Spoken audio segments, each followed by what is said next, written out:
Assalamualaikum warahmatullahi taala wabarakatuh. Uh, saya Abu Yamin bin Khamis, saya pakar untuk pembedahan jantung dengan baru-baru. Hari ini saya nak berkongsi sedikit tentang perkembangan terbaru dalam arena rawatan untuk pesakit-pesakit jantung. Isu pertama yang selalu kita kena pasti adalah apa jenis penyakit jantung yang dia alami. Sebab dalam masalah penyakit jantung ni ada pelbagai. Tetapi yang paling kerap sekali adalah masalah coronary yang tersumbat. Iaitu coronary ini adalah nama kepada salur darah jantung.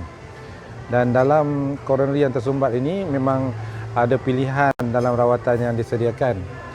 Tetapi bukan semua pesakit boleh mendapat satu jenis rawatan sahaja. Ada pesakit yang sesuai untuk digunakan spring ataupun dimasukkan wire untuk dibuka salur darah. Tetapi pada kes-kes yang lebih rumit, pesakit akan mendapat manfaat melalui pembedahan. Bezanya bila kita sebut tentang pembedahan ataupun pembedahan coronary artery bypass, pintasan coronary ini, ia satu yang cukup menakutkan. Kerana pesakit selalu membayangkan luka yang besar di dada dan akan mengambil masa yang lama untuk pulih di hospital.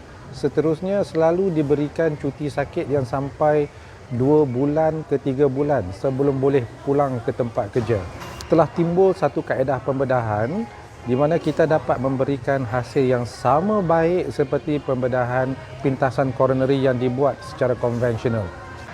Jadi kaedah yang kita perkenalkan kita panggil kaedah minimal invasive ataupun luka kecil, di mana kita melakukan potongan pada isi pada dada tanpa membabitkan kecederaan kepada tulang dada itu sendiri. Jadi tempoh pemulihan pada isi yang kita lakukan selalunya hanya mengambil masa antara 2 minggu dan maksimum ke 3 minggu. Dan apabila luka-luka ini pulih dengan hasil pembedahan yang sama, pesakit sudah boleh pulang dan balik bekerja seperti biasa.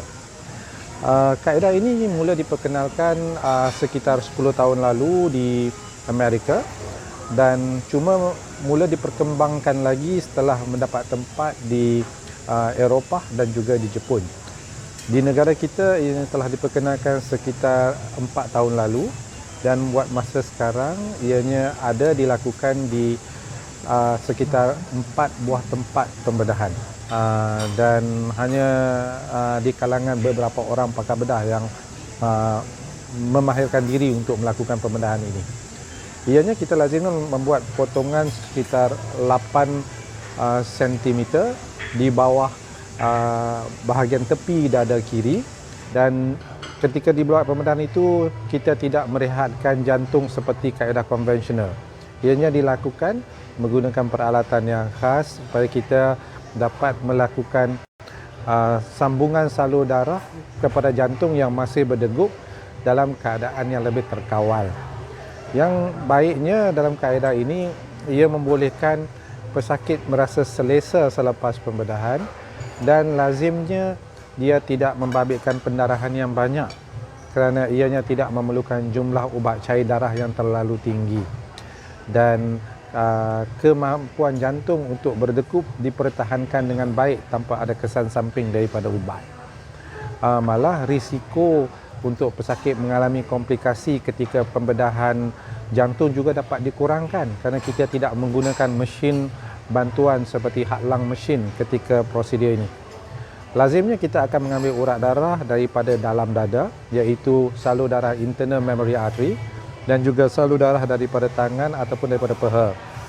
Sekiranya kita perlu melakukan pintasan lebih daripada 2 tempat, kita akan mengambil lebih banyak graft ataupun salur darah untuk dipakai ketika sambungan. Dan selepas operasi yang mengambil masa sekitar 3 ke 4 jam, ianya selalunya pesakit akan lebih mudah untuk sedar kerana suhu badan pesakit dikekalkan semasa pembedahan berbanding kaedah konvensional. Malah kita juga mendapati pesakit-pesakit yang melalui prosedur yang sama seperti ini lebih mudah dijaga ketika selepas pembedahan, dan mereka memerlukan sedikit bantuan daripada fisioterapi untuk mendapatkan proses pemulihan yang optimal supaya pergerakan ayunan tangan dapat mencapai tahap yang seperti mana sebelum operasi. Turun. Okey, turun tangan dua-dua. Alright, that's good. dan jangka masa yang diperlukan adalah sangat pendek. Jadi secara umum saya rasa kaedah pembedahan ini adalah satu discovery ataupun pencapaian yang terbaik yang kita dapat, kerana ianya satu kaedah pembedahan yang terbukti membantu memberikan kesan yang baik pada jangka panjang untuk tempoh pemulihan yang lebih pendek berbanding kaedah-kaedah yang terdahulu.